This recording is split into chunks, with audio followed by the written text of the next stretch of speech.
সাধারণ মানুষের আরও কাছে পৌঁছানোর পথে হাঁটছে বিএনপি। কেরানীগঞ্জের কোন্ডা এলাকায় নিপুণ রয় চৌধুরী ৯০ বয়স্ক একজন মানুষের সাথে ক্যারাম বোর্ড খেললেন। মিশে যেতে চাচ্ছেন সাধারণ মানুষের সাথে।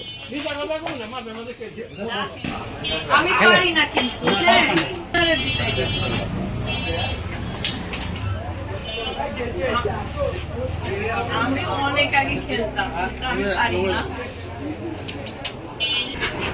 আমিও পারি না, এই জন্য তো আপনারা বেছে নিচ্ছি।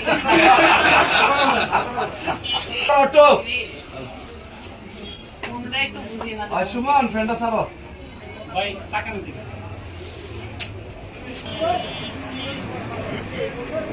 কিভাবে উঠাই?